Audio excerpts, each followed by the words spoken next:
Bismillahirrahmanirrahim. Alhamdulillahirrahmanirrahim.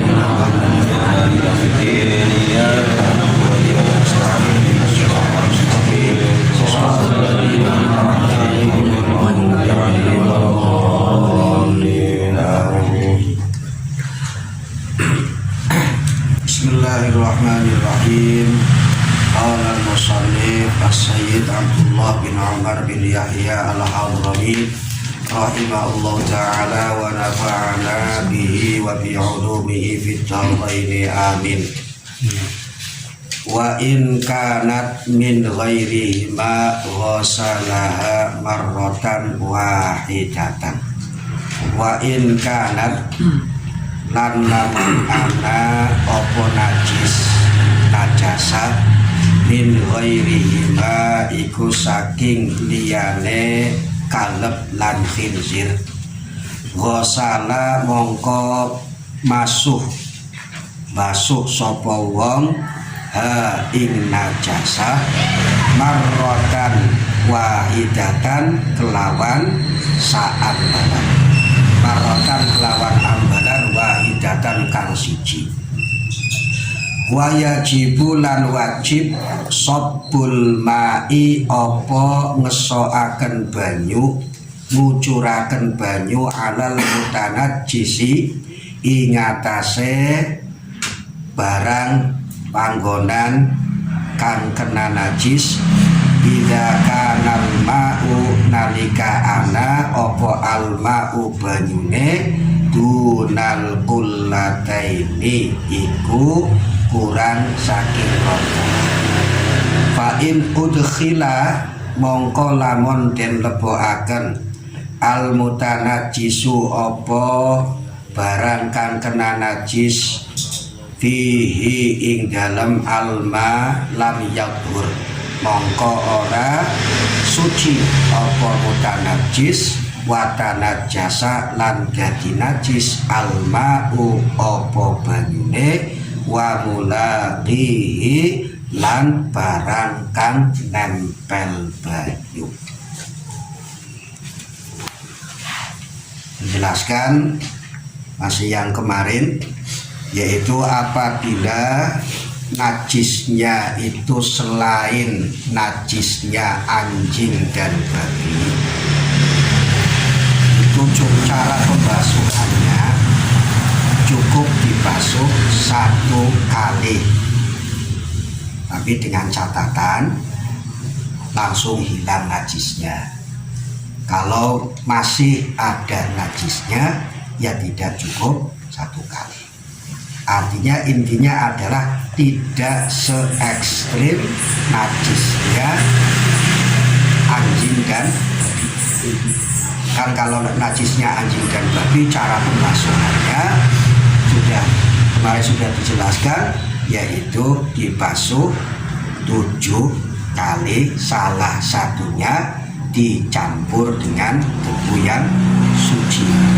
Nah, tapi sekarang wa in kanat min ghairi ima, apabila najisnya itu dari selain anjing dan babi, maka ghasalaha marrotan wahidah, cukup dibasuh 1 kali saja ya.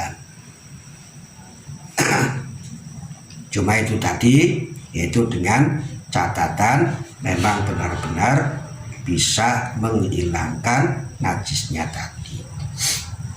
Jadi misalkan yakni tata caranya itu, misalkan ada najis yang ainiyah, najis yang kelihatan mas ya, yakni yang ada rasa, yang ada warna dan ada bau. 3 sifat itu kita hilangkan dulu. Dengan apa? Kalau memang sudah hilang, baru kemudian dibasuh, diguyur dengan air 1 itu wajibnya cuma itu. Tapi oleh Syekh Nawawi ditambahkan sebaiknya, yakni disunahkan, dianjurkan dibasuh lagi marrotan saniyatan wasalisatan, di 2 kalikan dan di 3 kalikan. itu oleh Syekh Nawawi dianggap wa yustahabbu fi ghairil mughalladah ba'da izalatil awsaf ghusluha atau ghusalaha marratan tsaniyatan wa tsalitsah. Itu intinya bahwa kalau najisnya itu bukan najis anjing dan babi maka cukup dibasuh 1 kali. Selanjutnya wajibu shabbul ma'i 'alal mutanajjisi idza kana al-ma'u dunal qullataini. Wajib mengucurkan air pada benda sesuatu yang terkena najis apabila airnya itu kurang dari 2 kullah. Di mana 2 kullah kemarin kita sudah sampaikan, yaitu kalau kita melihat pada terjemahan kitab Muqaddimah Hadramiyah itu 175,58 liter atau setara dengan 216.000 cc. Itu kalau di terjemahan kitab Muqaddimah Hadramiyah. Sementara kalau kita melihat kepada kitab At-Tahdzib ya, fi adillati matnil ghayah wa tahrib, jadi kitab yang khusus menyampaikan tentang dalil-dalilnya yang disampaikan dalam kitab takrib. Ini kitab fikih kecil tapi paling masyhur di pesantren-pesantren ya, kabeh pada paham mau apa ngaji apa fikih apa takrib terkenal ya. Di situ disebutkan hanya 190 liter. Merujuk kepada kitab yang kontemporer, kitab yang kekinian, yaitu kitab Taqriratus Sadidah karya santrinya Habib Zain bin Smith Madinah, yaitu Habib Ahmad Al-Kaf ya, kalau tidak salah Ahmad Al-Kaf, itu 217 liter. Sementara ulama-ulama atau kiai-kiai kita dulu mengajarkan bahwa 2 kullah itu adalah 216 liter.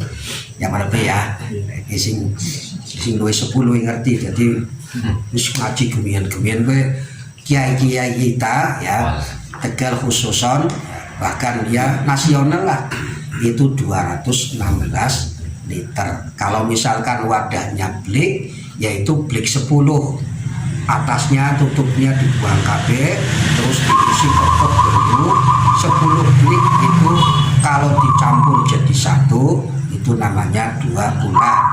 Kalau di liter ya sekitar itu tadi 216 liter. Kalau wadah kolam itu persegi, sisi-sisinya 60. Nah, jadi kalau kita mensucikan sesuatu yang terkena najis dan airnya itu kurang dari 2 kullah, maka cara mensucikannya itu adalah kita kucurkan airnya. Jangan kita masukkan berbarangnya ke dalam air tersebut.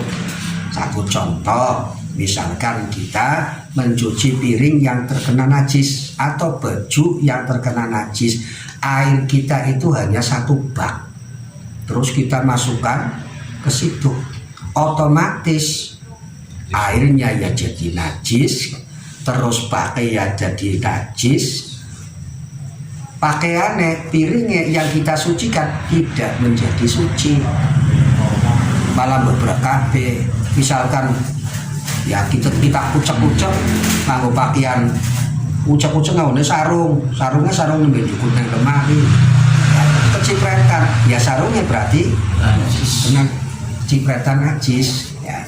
Makanya caranya adalah kita kucurkan airnya ya, atau kalau kita mau tata cara mencuci yang baik ya, di awal kita kita guyur dulu dengan air, kita Jadi misalkan pakaian ya, misalkan pakaian yang terkena najis itu kita kum dulu, terus angkat, peres ya, peres, kemudian dikerujuk lisit, sawise kerujuk peres maning, nah nembe madai banyu sabak, terus dalai sabun ya, rinso apa terus bruk niki pakaian sing wis suci. Jadi kita mensucikan pakaian sing wis suci.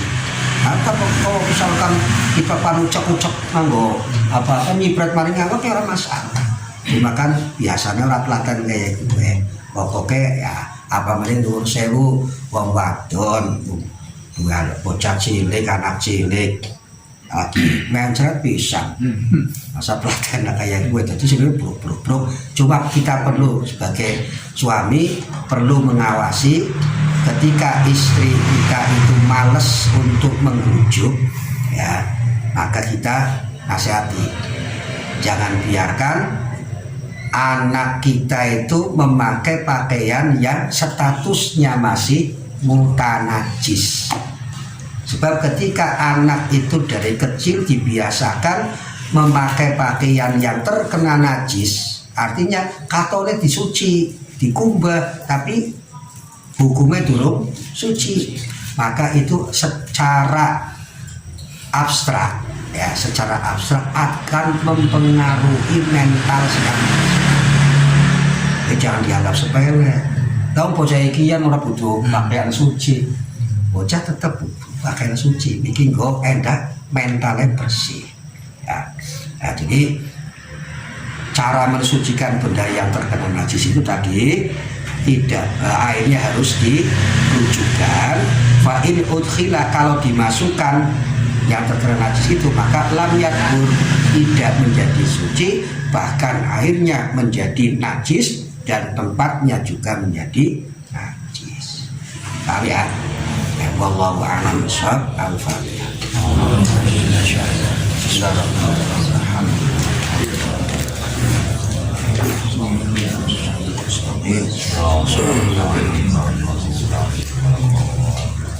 Ya Rabbi bil